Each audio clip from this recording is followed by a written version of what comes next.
జిల్లా Huzur Nagar constituency రాయనిగూడెంలోని PSCSC అనుబంధ సంఘమైన వెలిదండాలో ఒక చిన్న పహరిగోడ గులి దాని ఎస్టిమేషన్ కేవలం 70,000 నుంచి 80,000 మాత్రమే అయితే ఆ చైర్మన్ దాన్ని అక్రమ ఎస్టిమేషన్ వేయించి సుమారుగా 6,66,000 రూపాయల డబ్బుల్ని విత్డ్రా చేయడం అనేది చాలా దుర్మార్గం. దాన్ని అడగడానికే ఈరోజు అన్ని ప్రజా సంఘాలు కానీ రైతు సంఘాలు కానీ అందరూ కూడా ఆ పిఎస్సిఎస్సి ఆఫీస్ దగ్గర ధర్నా కార్యక్రమాన్ని నిర్వహించారు.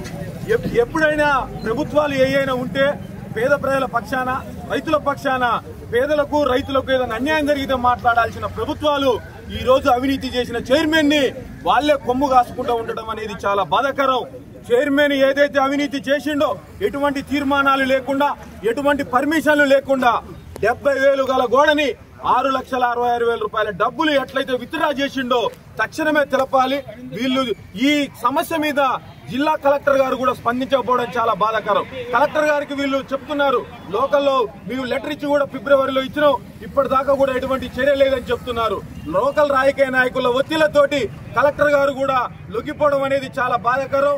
ఒకప్పుడు జిల్లాలో ఆదర్శంగా ఉన్న రాయనిగూడెం సొసైటీ ఈ రోజు ఇది అవినీతి ఆ సొసైటీగా ఈ రోజు జిల్లాలో పేరు తెచ్చుకునే విధంగా ఈ చైర్మన్ పరిపాలన ఉందనేది తెలియజేస్తూ తక్షణమే జిల్లా కలెక్టర్ గారు స్పందించి వెంటనే సమగ్ర విచారణ జరిపి అతన్ని చైర్మన్ పదవి నుండి తొలగించి రైతులను మోసం చేసిన చైర్మన్ ను క్రిమినల్ కేసులు బుక్ చేసి జైలుకు తోలాలని ప్రజా సంఘాల తరఫున కోరుకుంటున్నాం.